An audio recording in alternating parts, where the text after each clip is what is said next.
Nah, apa yang kalian pelajari tadi? Gimana cara ringkasnya ini? Pertama harus tentukan apa dulu? Hmm? Topiknya apa yang didiskusikan, ya kan? Nah, baru nanti poinnya apa. Nah, itu gitu cara ringkas. Coba kita baca ya. Karena seperti halnya ketika rupa yang dilukis pada panel telah dihapuskan oleh noda dari luar, dia yang rupanya itu harus datang sekali lagi untuk memungkinkan potret itu diperbarui pada kayu yang sama. Karena demi gambarnya, maka kayu belakang dilukisnya tidak dibuang, tetapi garis besarnya diperbarui di atasnya. Nah, ini kan satu contoh tentang lukisan.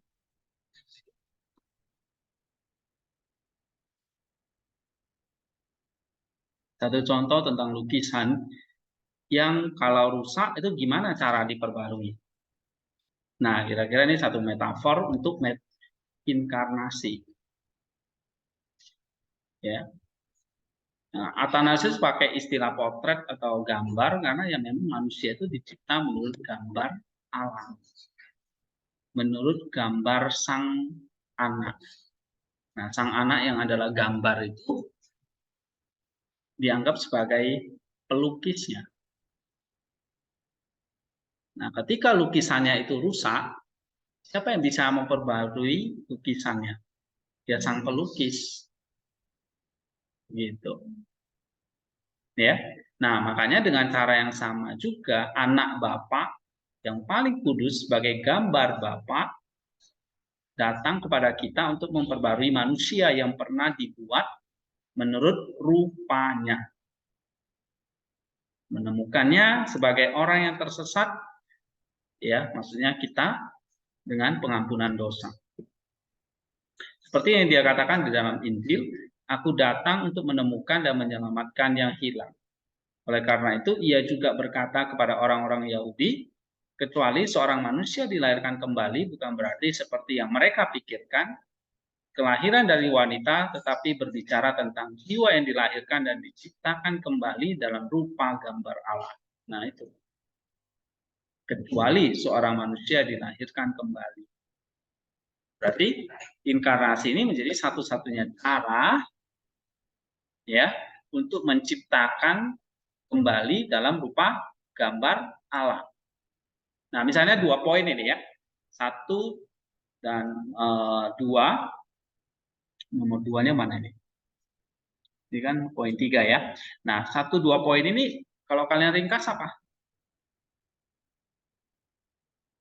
Ya, kalian bisa ringkas inkarnasi menjadi satu-satunya cara untuk menciptakan kembali rupa gambar Allah.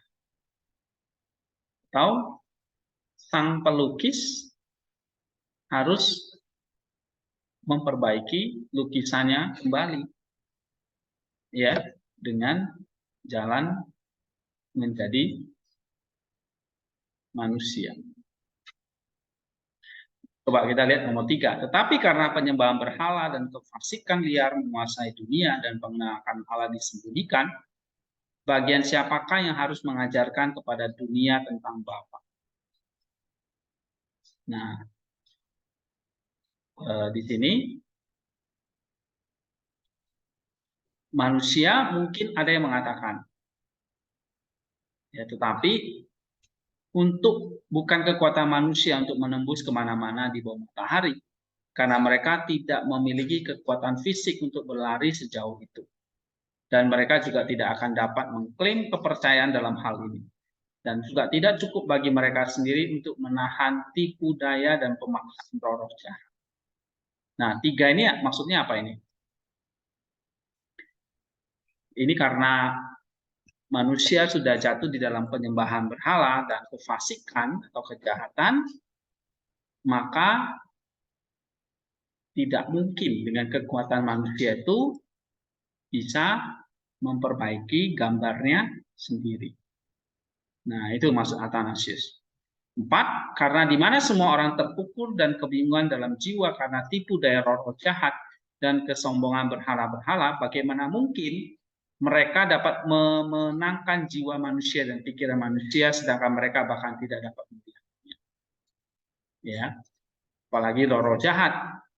Atau bagaimana mungkin seseorang dapat mempertobatkan apa yang tidak dilihatnya. Jadi manusia tidak mungkin menyelamatkan manusia. Tetapi mungkin ada yang mengatakan bahwa penciptaan sudah cukup. Tetapi jika penciptaan sudah cukup, kejahatan-kejahatan besar ini tidak akan pernah terjadi. Karena ciptaan sudah ada dan manusia tetap saja berada di dalam kesalahan yang sama mengenai Allah, lalu siapakah yang dibutuhkan selain firman Allah yang bisa melihat jiwa dan pikiran manusia, yang memberikan gerakan kepada segala sesuatu dalam ciptaan dan oleh mereka mengenal. Ya, karena dia yang dengan penyelenggaraan dan pengaturannya sendiri atas segala sesuatu mengajarkan manusia tentang Bapa, dialah yang dapat memperbarui pengajaran yang sama ini juga. Poin 7. Lalu bagaimana hal ini dapat dilakukan? Mungkin orang dapat berkata bahwa sarana yang sama terbuka seperti sebelumnya baginya untuk sekali lagi menunjukkan kebenaran tentang Bapa melalui karya penciptaan. Tetapi ini bukan lagi sarana yang pasti. Justru sebaiknya karena manusia luput melihat hal ini sebelumnya dan tidak lagi mengalihkan pandangan mereka ke atas tetapi ke bawah. Maka tentu saja karena ingin memberi manfaat bagi manusia, ia tinggal di sini sebagai manusia, mengambil tubuh seperti yang lain dan dari hal-hal duniawi, yaitu melalui karya-karya tubuhnya, ia mengajar mereka sehingga mereka yang tidak mengenalnya dari penyelenggaraan dan pemerintahannya atas segala sesuatu, bahkan dari karya-karya yang dilakukan oleh tubuhnya yang sebenarnya, bisa mengenal firman Allah yang ada di dalam tubuh dan melalui dia, yaitu Bapa. Oke, nah ringkasannya, sebuah potret yang pernah terhapus harus dikembalikan dari aslinya. Nah ini intinya kan, poin 14 ini. Potret itu maksudnya kayak lukisan tadi. Sudah pernah terhapus, maksudnya ternoda begitu, dikembalikan dari aslinya. Lalu demikianlah anak Bapa ini berarti Sang Firman tadi atau Kristus tadi datang mencari, menyelamatkan dan melahirkan kembali. Ya, jadi mencari, menyelamatkan dan melahirkan kembali. Tidak ada cara lain yang mungkin dilakukan tadi kan, manusia sendiri buta, dia tidak bisa melihat kedalaman jiwanya sendiri. Apalagi kalau nggak bisa melihat, bagaimana menyembuhkan, kata Yesus. Kesaksian dari ciptaan juga gagal untuk menyelamatkan dan tidak bisa mengembalikan. Hanya firman saja yang bisa melakukannya. Tetapi bagaimana caranya? Ini hanya dengan menyatakan dirinya sebagai manusia. Nah, itu meringkas semua poin yang di 14. Jadi kamu cari dulu, ngomong apa ini? Oh, memulihkan potret atau gambar manusia. Caranya gimana? Oh, datang, anak Allah itu datang, jadi manusia, kesaksian ciptaan gagal, tapi hanya firman yang bisa melakukan. Caranya gimana? Menyatakan dirinya sebagai manusia. Nah, that's it. Nah, ini adalah cara kita baca Bapak Gereja, lalu kita belajar meringkas seperti ini. Ya. Nah, sebetulnya ini kalian bisa pelajari sendiri, latihan begitu, lama-lama nanti jadi terbiasa. Kita baca sesuatu, lalu kita punya mapping gitu. Jadi tentang apa? Oh, tentang ini. Lalu poinnya apa? 1, 2, 3 misalnya. Ya, misalnya kalau kalian bikin poin juga bisa. Sebuah potret yang pernah terhapus harus dikembalikan dari aslinya. Bagaimana caranya? 1, anak Allah atau anak Bapa itu mencari, menyelamatkan dan melahirkan kembali. Poin 2, tidak ada manusia yang bisa, sebab mereka buta, tidak bisa melihat, apalagi menyembuhkan. Nah, poin 3-nya apa? Poin 3-nya kesaksian ciptaan juga gagal, ya kan? Dari ciptaan, misalnya alam dan semuanya itu nggak bisa menyelamatkan, malaikat juga nggak bisa menyelamatkan, gitu. Nah, baru poin keempatnya ya firman saja yang bisa menyelamatkan. Nah, begitu ya. 15. Coba baca satu orang. Naldi yang keras.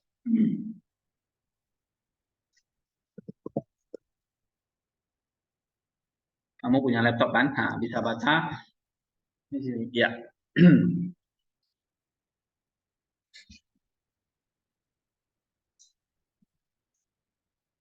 Sama seperti seorang guru yang baik hati yang berjumpa pada murid-muridnya, jika beberapa dari mereka tidak dapat memperbaiki kepada mereka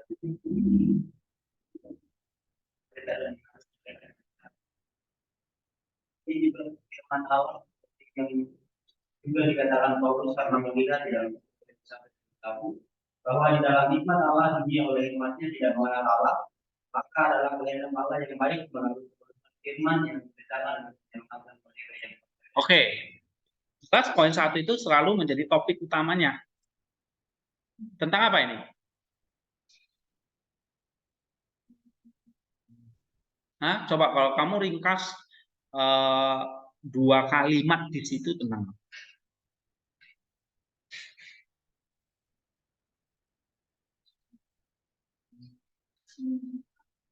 apa? Hah?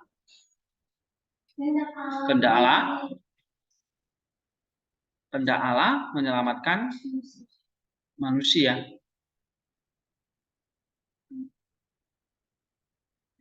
Bukan itu. Ya. Allah hadir dengan cara turun di dalam keterbatasan dan tidak manusia dan Allah hadir. Allah hadir dengan cara turun di dalam keterbatasan dan ketidakmampuan manusia dengan membawa melalui tubuh manusia. Oke. Ada lagi yang lain?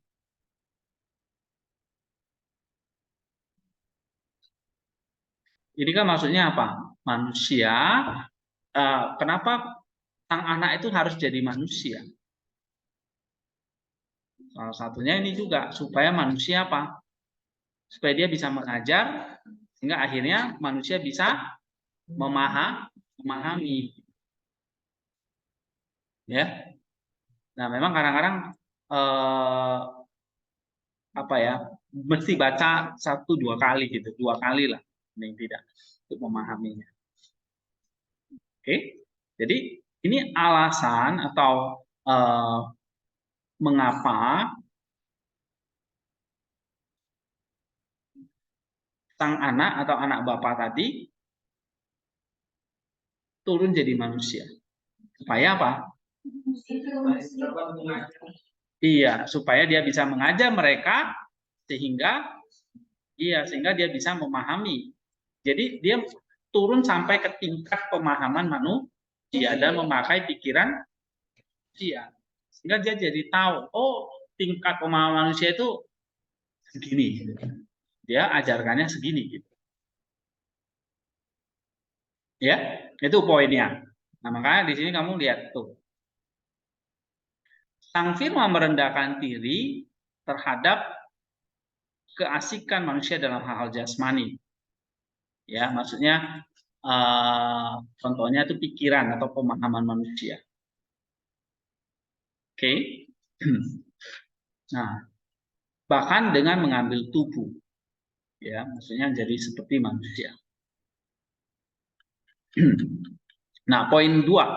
Sebab melihat manusia yang menolak perenungan akan Allah dengan mata yang tertunduk ke bawah akan tenggelam di dalam kedalaman mencari-cari Allah di alam dan di dunia indera. Lalu berpula-pula menjadi ilah bagi diri mereka sendiri, yaitu manusia dan setan-setan yang fana. Maka manusianya nggak mengenal Allah, yang mereka kenal justru adalah manusia dan setan-setan yang fana. Nah, untuk tujuan ini, juru selamat yang penuh kasih dan universal dari semua orang, firman Allah mengambil tubuh bagi dirinya sendiri. Sebagai manusia berjalan di antara manusia dan bertemu dengan indera semua manusia di tengah jalan. Ya, makanya Yesus itu bisa merasakan kesedihan, kebingungan, kelaparan dan sebagainya. Karena memang dia mengambil indera semua manusia. Ya, berpikir dengan cara manusia. Ya. Nah, saya katakan bahwa mereka yang berpikir bahwa Allah itu jasmani dapat dari apa yang Allah efekkan oleh tubuhnya memahami kebenaran dan melalui dia mengenali Bapa.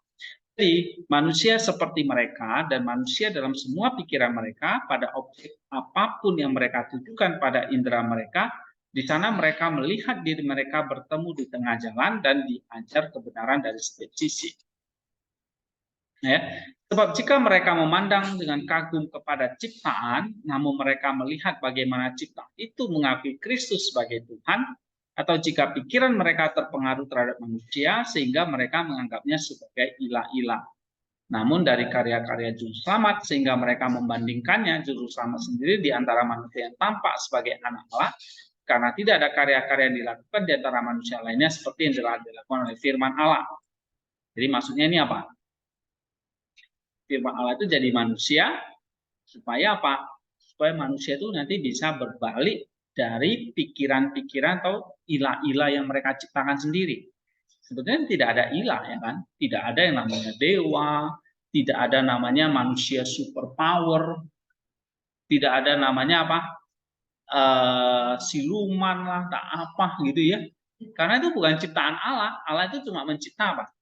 Manusia, binatang, tumbuhan, dan malaikat. Di luar itu nggak ada. Di luar itu nggak ada namanya dewa. Di luar itu nggak ada namanya sembahan-sembahan. Ya kalau kita lihat ya ada jin lah, ada siluman inilah, begitu kan? Atau ada setan inilah. Nggak ada. Setan itu malaikat jahat. Maka disebut setan. Gitu ya kan? Nah, di luar itu nggak ada. Jadi kalau manusia bisa menyembah dewa ini, dewa itu, atau ilah-ilah itu adalah apa? Pikiran manusia sendiri yang menciptakan.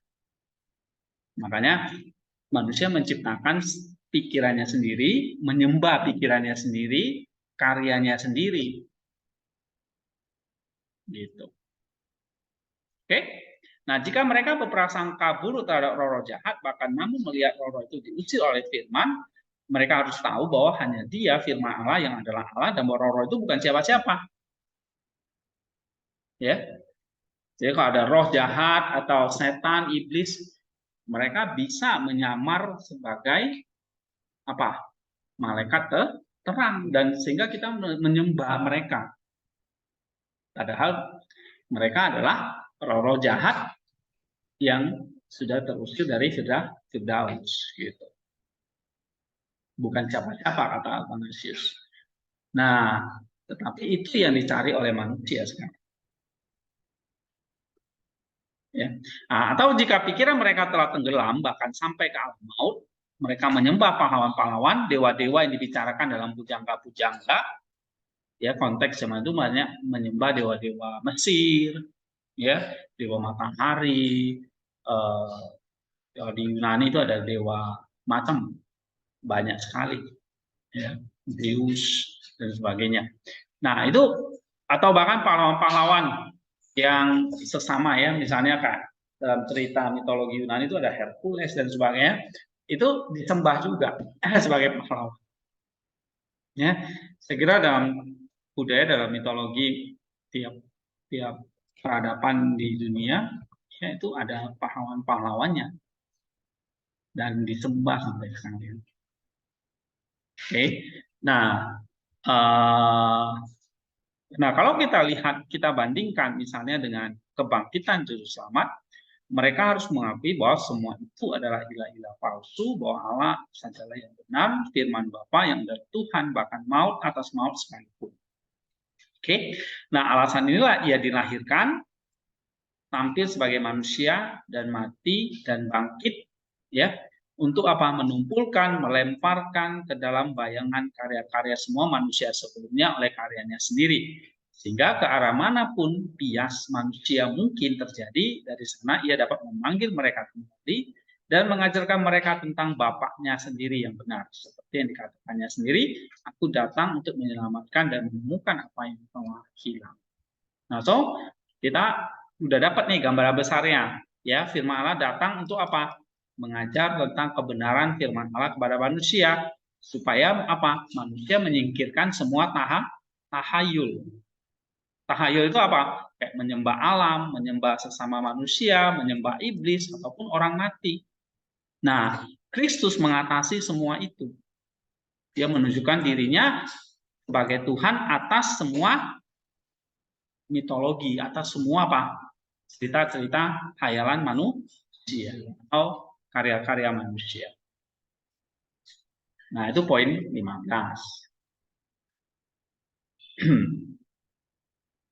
Ya. Nah, jadi kamu bisa mengatakan misalnya poin 15 itu apa? Misalnya kamu ringkas. Firman Allah jadi manusia.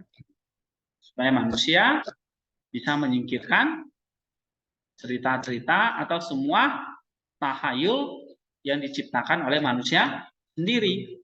Seperti apa? Menyembah alam, menyembah berhala, menyembah dewa, iblis, bahkan sampai orang mati. Nah, itu bisa disingkirkan. Kenapa? Karena Tuhan sudah menang atas itu semua. Tuhan mengatasi apa? Mengatasi roh jahat. Tuhan mengatasi apa? Sesama manusia. Tuhan mengatasi iblis. Tuhan mengatasi alam. Dia bilang alam ini tenang, laut itu pun tenang. Benar nggak? Jadi kalau kita masih menyembah laut, ya sementara sudah ada Tuhan yang menang atas laut. Ya kan? Gitu. Jadi kalau kita misalnya masih menyembah pohon, nah, sementara ada Tuhan yang sudah menang atas pohon itu. Dia menciptakan pohon itu. Dan dia menang atas pohon itu. Ya kan? Nah, kalau kita lihat apa yang dikerjakan oleh anak Allah atau firman Allah itu, Tuhan memakai alam ciptaannya. Misalnya, alam ciptaan disuruh tenang, memuliakan Tuhan. Ya kan? Pohon salib, kayu salib itu kan dari pohon. Tuhan pakai untuk menyalibkan dia, tetapi menyatakan kemuliaan Allah. Tuhan pakai air. Dia dibaptis di Sungai Yordan. Air nggak ya? Air. Dia pakai air. Tapi untuk apa? Menyelamatkan manusia. Sehingga manusia itu bisa memuliakan Allah lewat apa yang Tuhan pakai. Ya, sebelum penyaliban Tuhan memakai roti dan anggur. Ya kan? Nah, untuk apa? Ya, untuk menyatakan ini loh sarana keselamatan di dalam roti dan anggur tadi. Nah, roti dan anggur itu ciptaan bukan? Ciptaan. Berasal dari mana? Dari alam kan? Roti dan anggur berasal dari alam. Nah, tetapi alam itu bukan untuk disembah. Tapi jadi apa? Sarana keselamatan kita. Jadi kita tidak anti dengan ciptaan Allah atau kita anti atau menentang ciptaan Allah atau kita tidak atau menghancurkan tidak. Justru ciptaan Allah itu untuk menyatakan kemuliaan Allah dan untuk keselamatan kita. Ya kan? Kamu lihat Tuhan Yesus pakai kayu, pakai anggur, pakai apa lagi? Pakai air, ya kan? Pakai apa lagi dia? Dia bahkan pakai ikan. Dia sarapan ikan itu untuk menunjukkan tubuhnya adalah tubuh yang sudah bangkit. Ya kan? Nah, Tuhan Yesus jelas dia pakai tubuh manusia. Tubuh kita berasal dari mana? Dari alam. Ya, tubuh kita berasal dari alam. Maka kandungan alam itu ada di dalam tubuh manusia. Tubuhmu punya kandungan mineral, punya kalsium, punya magnesium, punya fosfor. Semua mineral yang ada di alam ada di tubuh. Ya kan? Nah, kenapa? Karena tubuh manusia juga berasal dari itu. Nah, Tuhan pakai tubuh manusia, berarti Tuhan pakai apa? Pakai alam untuk jadi sarana keselamatan. Ya, nah ini artinya apa? Tuhan mengatasi semua alam, Tuhan mengatasi manusia, Tuhan mengatasi iblis, Tuhan mengatasi orang mati diselamatkan sama dia, orang mati dibangkitkan oleh dia. Nah, Tuhan mengatasi itu semua. Gitu. Nah, Athanasius memberikan kita pemahaman bahwa yang harus kita sembah bukan ciptaannya, misalnya alam, tetapi pencipta atau yang mengatasi atau Tuhan. Tuhan itu berarti yang mengatasi, sang Tuhan, sang penguasa yang mengatasi apa yang dia ciptakan. Gitu ya. Poin 16. Coba baca Nofri. Karena pikiran manusia akhirnya menjadi pada hal-hal yang masuk akal, firman menyamakan dirinya dengan menempatkan dirinya dalam tubuh, agar ia dapat sebagai manusia, pindahkan manusia kepada dirinya, dan memusatkan indera mereka pada dirinya sendiri, dan manusia melihat dia selanjutnya sebagai manusia, meyakinkan mereka dengan pekerjaan yang dia lakukan, bahwa ia bukan hanya manusia, tetapi juga Allah dan firman dan hikmat dari Allah yang sejati. Nah, ini tentang apa ini?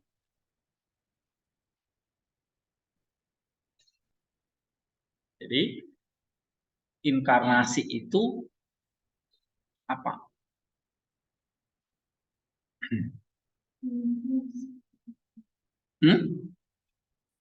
Inkarnasi selanjutnya itu adalah Yesus dapat memindahkan manusia kepada dirinya. Hah? Apa? Mempersatukan dirinya dengan manusia. Oke. Apalagi?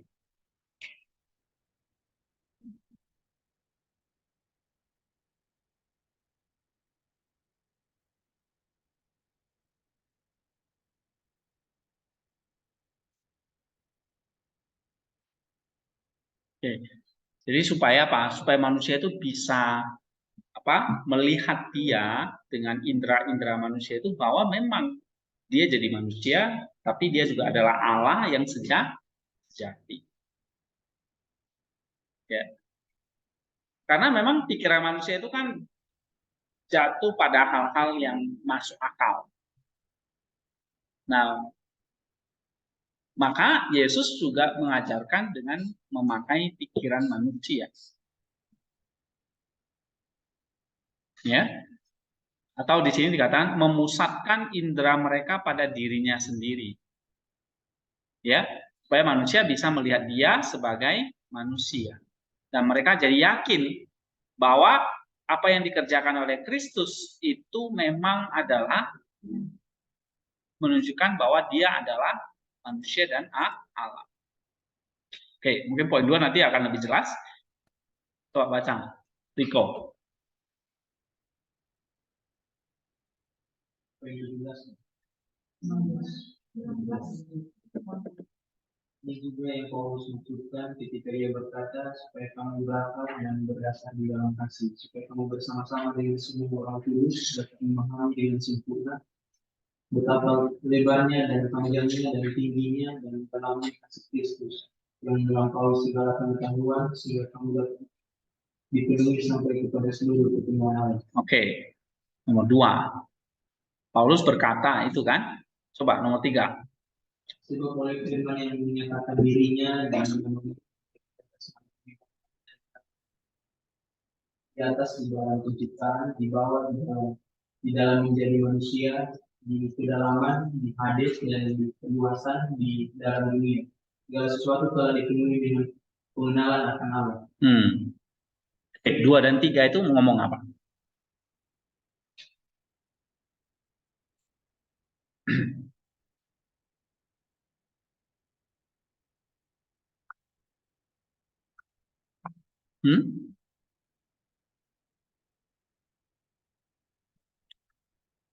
Kasih Allah yang begitu dalam, pengetahuan Allah yang begitu dalam,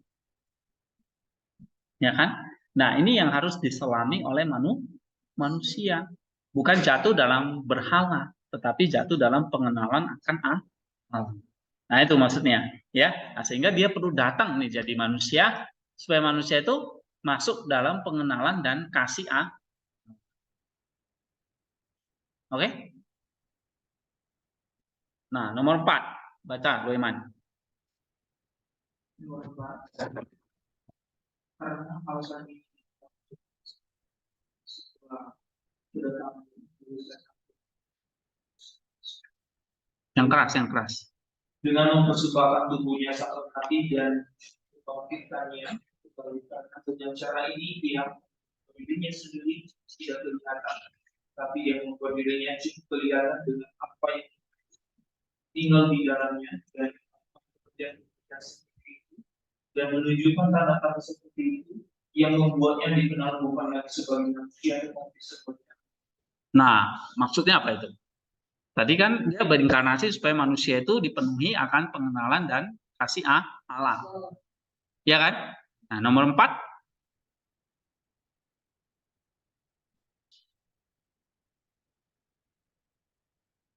Apa? Jangan yang Orna yang jawab.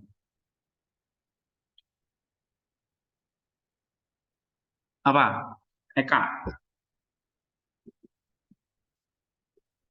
Inkarnasi merupakan suatu pengorbanan dan persembahan. Kamu ringkas misalnya ini ya. Ini berapa kalimat ini? 2 kan? Nah, 2 kalimat. Kamu ringkas jadi 1 kalimat. Jangan kamu bikin jadi 5 kalimat. Itu bukan meringkas. Itu menambah nanti. Coba diringkas jadi 1 poin apa? Tadi kan dia datang supaya manusia mengenali kasih dan pengenalan akan Allah. Lalu yang poin berikutnya?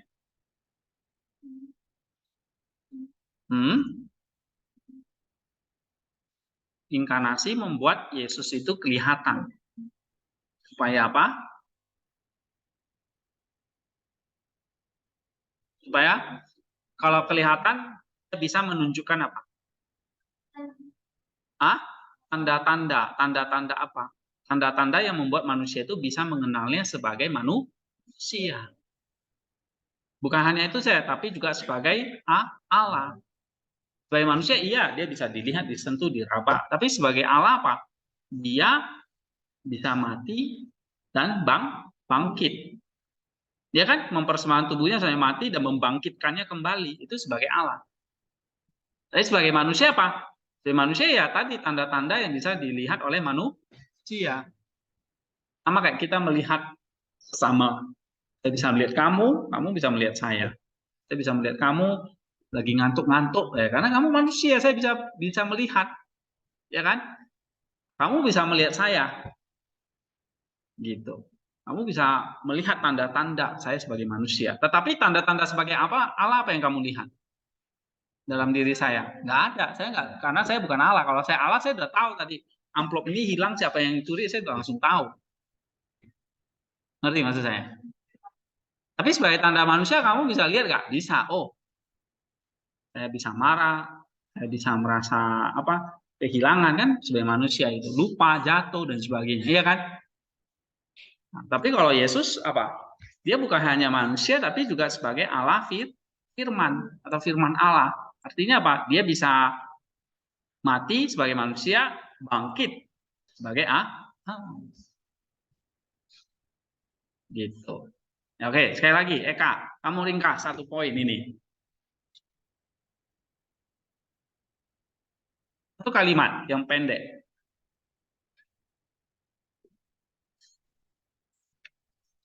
Kristus atau firman Allah datang menjadi manusia supaya menunjukkan tanda-tanda sebagai manusia dan sebagai Allah.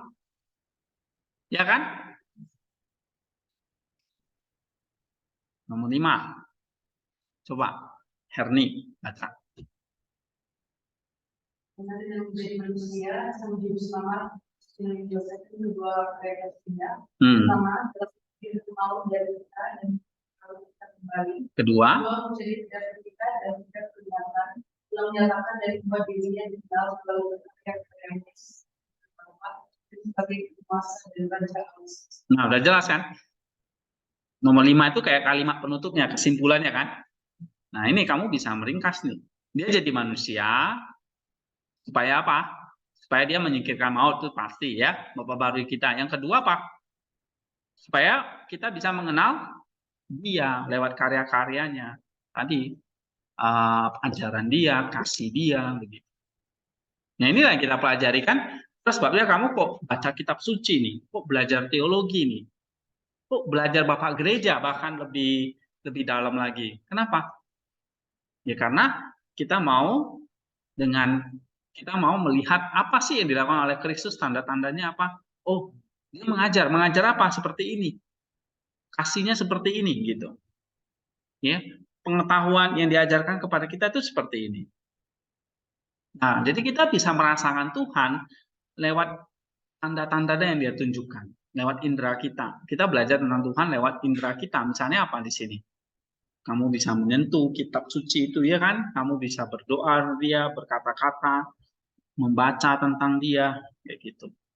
Nah, kalau saya ringkas, ya ini kemarin ya, ia datang menarik perhatian manusia yang terikat oleh indera supaya kepada dirinya sendiri sebagai manusia. Jadi kita memang mengenal dia lewat indera kita. Ya. Dengan demikian untuk menuntunnya, mengenalnya sebagai Allah. Oke, nah ini very short. Nah kalau mau agak panjang ya mungkin ini kan ada 5 poin ya. Nah mungkin kamu bisa ringkas jadi 5 kalimat gitu. Nah 1 kalimat ya seperti ini ya. Oke. Coba 17. Baca Rizka. Dia tidak seperti Yang keras. Dia tidak seperti yang mungkin dibayangkan, dibatasi dalam tubuh atau sementara hanya dalam tubuh. Dia tidak hadir di tempat lain. Sementara dia menggerakkan itu, alam semesta dan memiliki pekerjaan dan penyelenggaraannya. Tetapi hal yang paling menakjubkan cuma sebagaimana dia jauh dari itu oleh apapun. Dia justru mengurung segala sesuatu itu sendiri. Dan sama seperti ketika hadir dalam seluruh ciptaan. Dia sekaligus berada dalam keberadaan Berbeda. Terus? Dan hadir dalam segala sesuatu dengan kuasanya sendiri, memberikan perintah kepada segala sesuatu, dan atas semua dan di dalam semua mengungkapkan pemeliharannya sendiri, dan memberikan kehidupan kepada setiap hal dan segala sesuatu, termasuk kehidupan tanpa dimasukkan.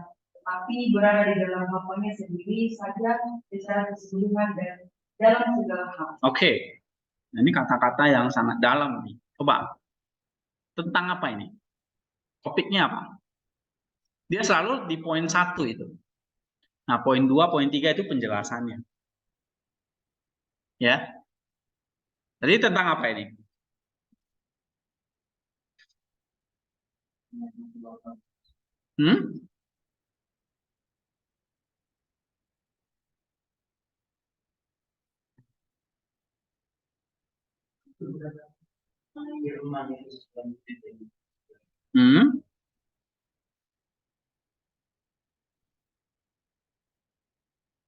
Firman sepenuhnya jadi manusia. Lalu itu bukan topik.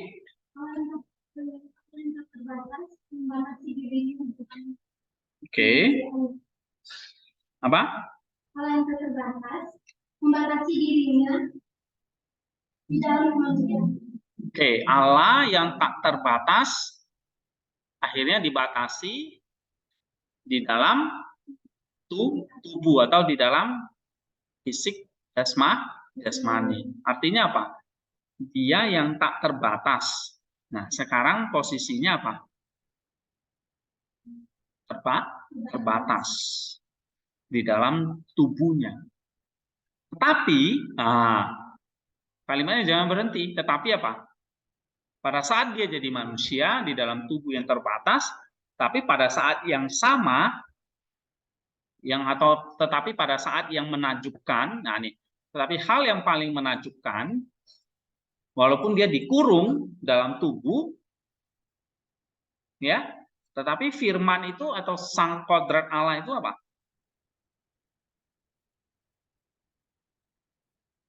Nih, kamu baca nih. Tetapi hal yang paling menakjubkan, firman, kan kodrat dia kan, bagaimana dia, walaupun dia dikurung, jauh dari dikurung oleh apapun, dia nggak pernah dikurung kan? Oke, dia justru mengurung segala sesuatu itu sendiri dalam tubuh tadi. Ya, Dia hadir nggak dalam kesucitan? Dia hadir. Oke, dia sekaligus apa? Berbeda dalam keberadaan dari alam semesta. Dia hadir dalam segala sesuatu dengan kuasanya, memberi perintah kepada segala sesuatu karena dia pencipta atas semua dan di dalam semua mengungkapkan pemeliharaan sendiri. Dia memberikan perintah, memelihara, memberikan kehidupan ke setiap hal, termasuk keseluruhan tanpa dimasukkan. Tetapi dia berada dalam Bapanya sendiri saja secara keseluruhan dalam segala hal. Nah, ini artinya apa? Ya, ini artinya apa? Inkarnasi itu sebetulnya satu sisi dia dibatasi di dalam tubuh, tapi sebagai firman keberadaannya mengatasi keterbatasan itu. Sebagai tubuh, fisik Kristus, ya dia dibatasi dalam tubuh. Ya kan? Tapi sebagai Allah, sebagai firman tadi, dia apa? Tidak dibatasi oleh apa? Oleh apapun. Oke? Nah, coba kita baca poin 2, mungkin akan lebih mengerti. Siapa? Vivian baca.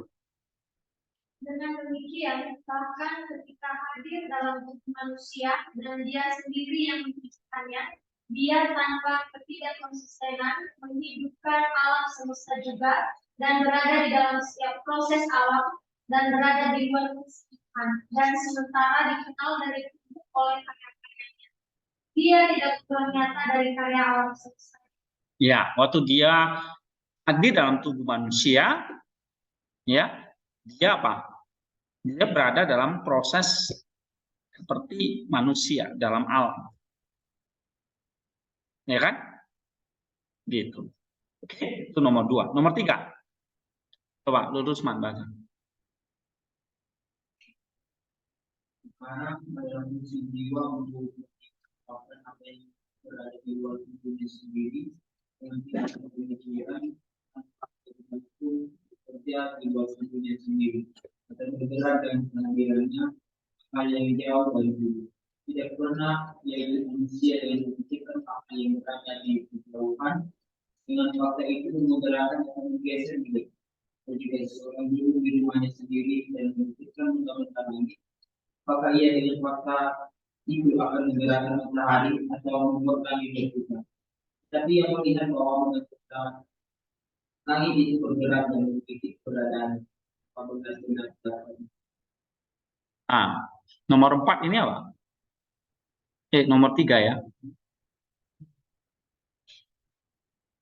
Apa itu? Tentang apa, Lurusman?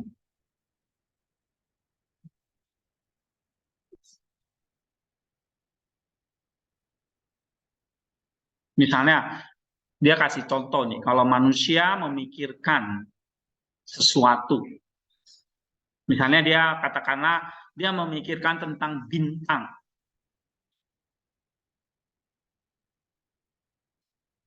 ya kan? Ya, kamu hanya ada di dalam pikiranmu saja, tanpa akan membuat bintang itu terpengaruh apapun, ya kan? Gitu. Nah, Kristus beda. Kristus misalnya dia sebagai manusia bisa nggak dia memikirkan tentang bintang? Bisa. Tapi dalam pikirannya misalnya dia mau mengatakan bintang itu jatuh. Jatuh nggak bintang? Jatuh. Ngerti nggak maksudnya? Nah, jadi di saat yang sama, Kristus sebagai manusia, iya dia ada dalam pikiran manusia. Tapi dia bisa nggak mempengaruhi bintang itu? Bisa. Misalnya dia suruh bintang itu tiba-tiba bukan jatuh lah ya, nggak ada bintang yang jatuh. Misalnya bintang itu lenyap nggak bintangnya? Lenyap. Nah, beda kalau dengan kita nggak bisa mempengaruhi apa yang kita pikirkan. Misalnya saya lagi mikirkan apa tadi ya? Contohnya tadi bintang. Lalu saya mikirkan bintang itu tiba-tiba hilang, ya nggak bisa gitu. Nah, tapi beda dengan Kristus gitu. Paham nggak maksud saya? Oke? Nomor 4. Orna. Yang keras. Nomor 4, sekarang firman Allah dalam hati manusianya tidak seperti itu, karena ia tidak berpihak pada tubuhnya, melainkan ia sendiri yang memegangnya, sehingga ia tidak hanya berada di dalamnya, tapi sebenarnya berada di dalam segala sesuatu. Dan sementara berada di luar alam semesta, ia tinggal di dalam Bapa. Nah, oke. Sekarang kita lihat tadi ya, firman Allah dia dalam kodrat atau natur manusia tidak seperti itu. Karena apa? Karena sang firman itu tidak terikat pada tubuhnya, melainkan dia sendiri yang memegangnya atau menguasainya. Sehingga ia tidak hanya ada di dalam tubuh, tapi sebenarnya dia ada di dalam segala sesuatu dan berada di luar alam semesta. Tadi saya kasih contoh tadi. Dia dalam tubuh manusia, dia bisa berpikir tentang benda-benda langit. Mau suruh gerak, mau geser, mau suruh putar, dan sebagainya. Misalnya matahari, dia memikirkan matahari. Dia memikirkan matahari. Lalu dia memikirkan matahari itu jangan bersinar. Berhenti matahari bersinar. Gitu.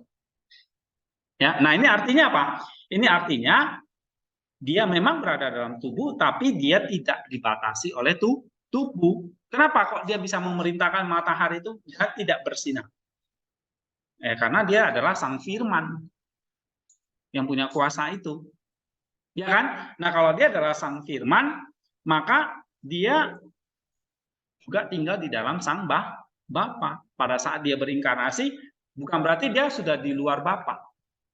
Karena sang firman itu tidak pernah tidak berada di dalam sang Bapa, atau Bapa tidak pernah tidak berada di dalam sang firman. Gitu. Oke, paham? Nomor 5. Baca di Yeremia.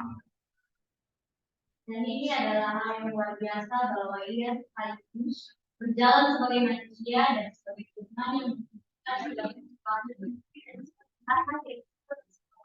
Nah, makanya nggak heran kan, waktu kamu lihat Yesus berjalan di atas air itu. Kamu lihat dia sebagai sosok manusia, iya. Karena dia dalam tubuh, lalu dia ada di atas permukaan air. Oke, tapi pada saat yang sama, hal yang luar biasa apa? Dia sebagai firman yang menghidupkan segala sesuatu. Misalnya dia mengatakan, laut itu tenang. Tenang laut itu. Benar? Gitu. Nah, itu artinya apa?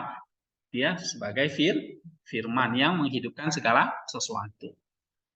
Nah, berarti dia juga sebagai anak yang tinggal bersama bapaknya. Karena kalau dia nggak tinggal bersama bapaknya, dia nggak punya kuasa apapun. Karena kuasa itu berasal dari bapaknya. Jadi kalau sang anak itu tidak memiliki kuasa dengan bapaknya, ya nggak disebut anak gitu. Dan dia nggak punya kuasa apapun, ya kan?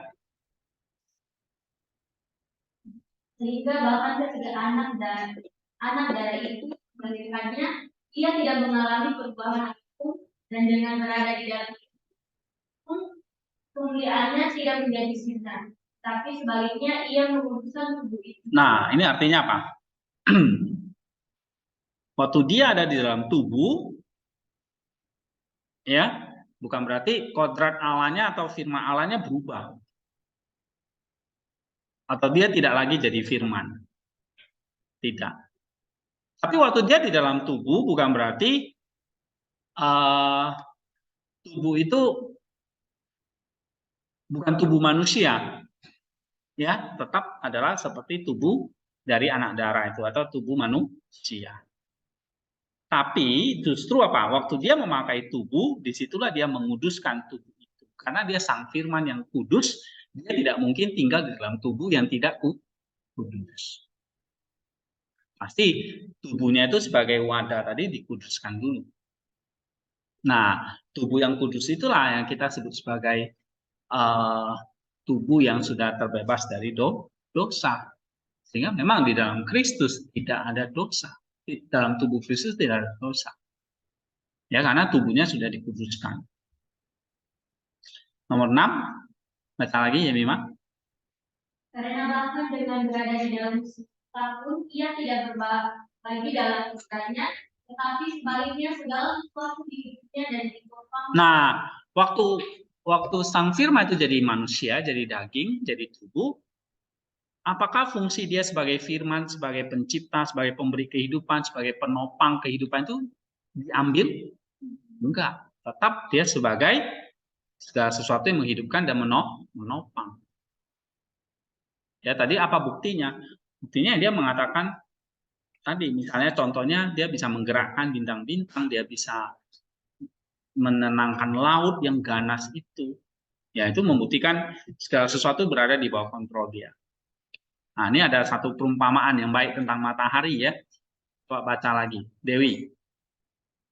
Karena jika matahari juga yang diciptakan olehnya dan yang kita lihat berputar di langit tidak tercemar karena menyentuh tubuh-tubuh di atas bumi, juga tidak dipadamkan oleh kegelapan, tetapi sebaliknya menerangi dan menyucikan mereka juga, apalagi firman Allah yang dikudus. Pencipta dan Tuhan matahari tercemar karena dibuat dikenal di dalam tubuh, sebaliknya karena tidak dapat binasa.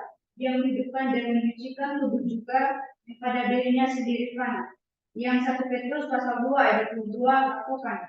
Karena demikianlah dikatakan tidak ada dosa dan yang ditentukan dalam hidupnya. Iya, jadi ringkasannya inkarnasi tidak membatasi keberadaan firman di mana-mana atau mengurangi kemurniannya. Ya, contoh perumpamaan matahari di atas, misalnya kan tadi soal matahari yang poin berapa itu 6, 7 ya.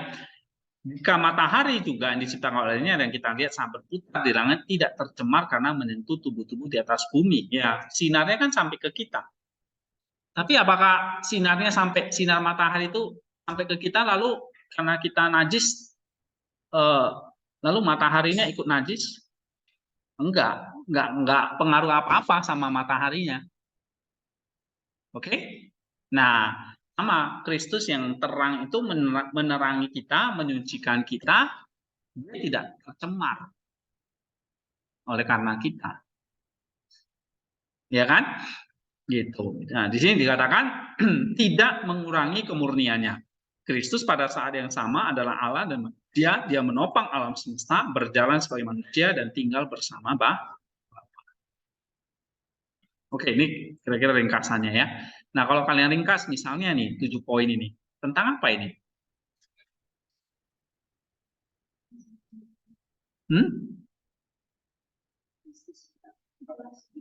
Apa? Alasan inkarnasi apa?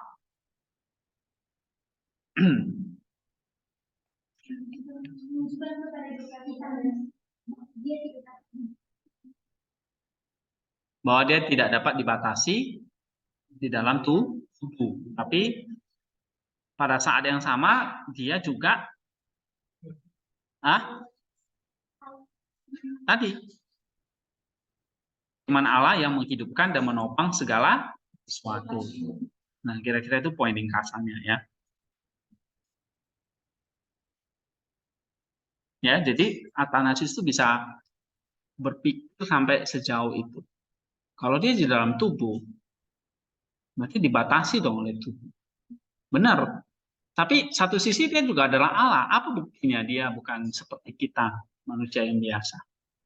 Yang bahkan dikatakan di sini dia tidak ada dosa, tidak ada tipu muslihat. Bahkan dia memakai tubuh itu justru dihidupkan, disucikan. Ya kan?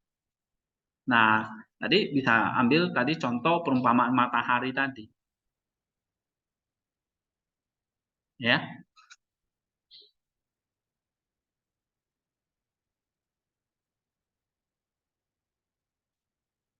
Oke, jadi dia tidak tercemar ya. Ketika matahari menyinari kita, bukan berarti matahari tercemar, enggak. Sama seperti Allah menyinari kita, bukan berarti membuat dia jadi tercemar. Oke, ini satu perumpamaan. Nah, intinya Kristus yang terbatas tidak mengurangi kodratnya atau kemurniannya sebagai firman. Nah, kamu bisa kasih contoh. Contoh misalnya dia sebagai manusia nih, dia bisa menggerakkan, bahkan dia bisa menopang alam semesta ini. Sedangkan kita nggak bisa kan gitu. Jadi kalau kita mikirkan tentang bintang, ada efek nggak pada bintang? Nggak ada. Tapi kalau Kristus, dia jangan coba-coba. Iya kan? Sempat dia salah mikir, matahari itu hilang, lenyap bumi ini. Ya. Tapi ada kemungkinan nggak dia salah berpikir? Tidak ada, karena dia juga adalah Allah. Gitu. Jadi tidak ada potensi dosa di dalam dirinya. Ya. Misalnya kalau Kristus mengatakan, kan dia kan manusia biasa dalam pikiran. Ada yang bertanya dulu, Kristus bisa aja loh berdosa waktu dia lihat perempuan begitu kan. Bisa aja dia mikirkan tentang, walaupun dia nggak pernah berzina kan. Tapi bisa nggak Kristus memikirkan hal-hal yang najis? Dengan pikiran manusianya? Nggak bisa. Kalau bisa berarti ada dosa di dalam dirinya. Karena dia mikir aja sudah berbuat dosa. Kan dia katakan, kamu nggak usah berbuat, kamu mikir aja. Itu sudah dosa, karena itu sudah pikiran jahat. Kristus bisa nggak punya pikiran jahat? Nggak bisa. Nggak ada potensi ke situ. Karena dia sudah mengambil tubuh yang tanpa dosa, karena dia adalah firman itu juga. Jadi, ya. Nah, sama pernah kita bahas misalnya, tapi kok dia bisa mati? Tubuh bisa mati. Loh, padahal tubuh yang tanpa dosa kan nggak bisa mati kan? Kenapa? Karena tanpa dosa. Karena upah dosa itu mati kan? Akibat dosa mati. Tapi tubuhnya kan tidak ada dosa. Kok bisa mati?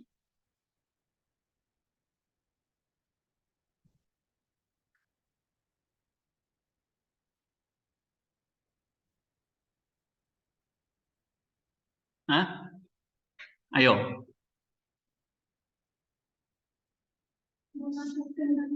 Iya, dia mati bukan karena dosa, tapi untuk mengalahkan dosa itu. Jadi memang dia tanda petik sengaja mati untuk mengalahkan kematian.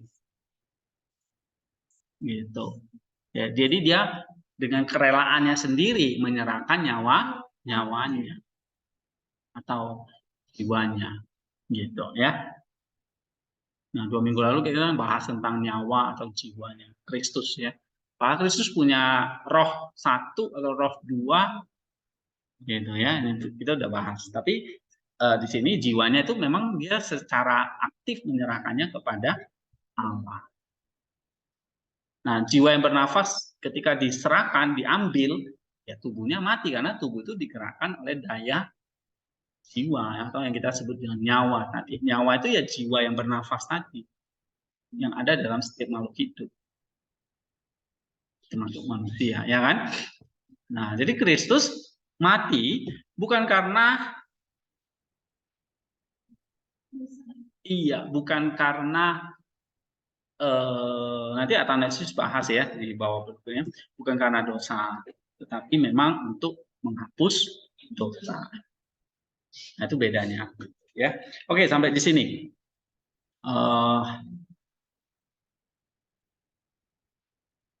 Ya, saya nggak tahu di online masih ikut nggak ini. Oke, ikut Pak, ikut. Ya, ya semoga 1 jam ini kalian bisa dapat. Nah, poinnya adalah saya mau kalian coba baca yang 18. Jadi saya mau kalian misalnya 1 minggu ke depan selesaikan 18, 19 sampai paling tidak 1 hari.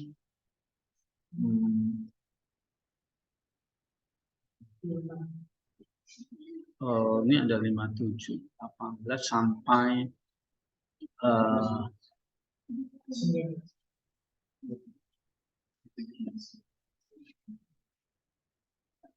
18 sampai 30 lah ya. Oke. Sudah saya diskon.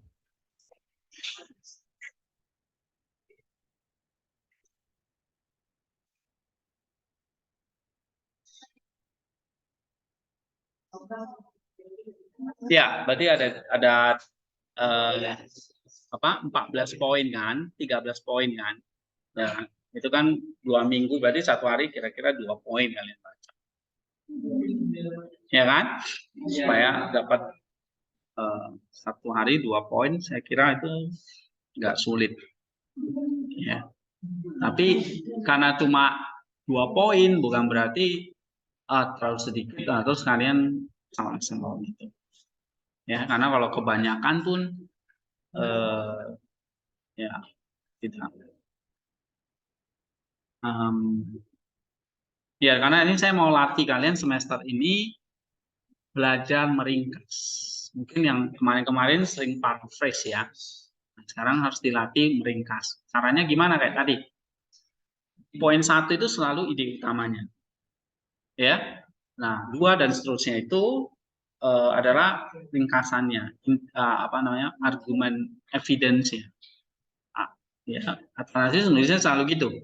Makanya ada poin-poinnya kan. Itu poin-poin itu sengaja dibuat oleh penerjemah untuk menolong kita memetakan loh berapa ide di situ. Dalam 1 poin itu misalnya ada 10 poin, ada 10 number ya kan. Berarti ada 10 evidence atau 9 evidence. Gitu. Jadi udah dibuat kayak ayat-ayatnya. Nah, itu menolong kita angka-angka itu.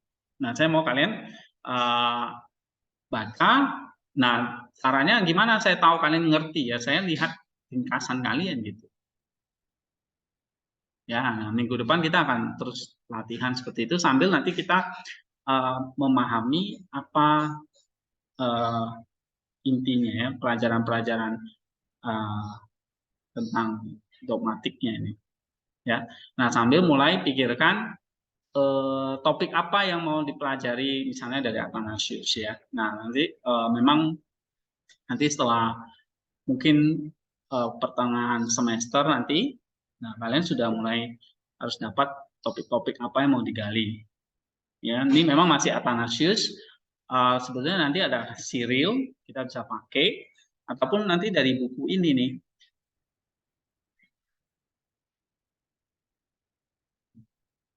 Ya. Dari Alfeev ini. Ya. Nah, dari buku ini ya. Topik-topiknya juga bisa diambil dari buku ini.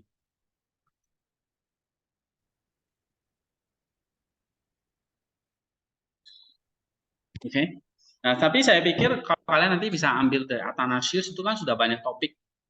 Bisa ambil dari situ. Kemudian nanti kita akan bahas dari Cyril. Ya, saya masih terjemahkan tentang pelajarannya. Ya, semoga semester ini kita bisa maksimal membaca kedua tokoh itu. Nah, kalau ini kan memang kan tugas baca. Ya. Tugas baca kalian.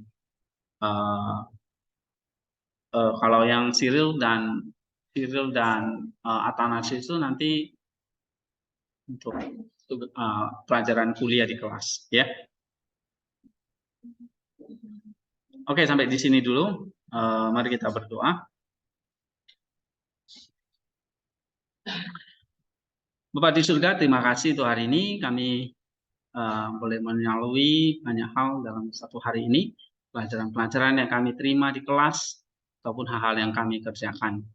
Kiranya ini boleh menambah akan cinta kami kepada Tuhan dan juga kehidupan kami yang semakin lama semakin baik di dalam Tuhan. Terima kasih Kau berkati waktu kami selanjutnya. Di dalam nama Tuhan Yesus kami sudah berdoa. Amin. Oke.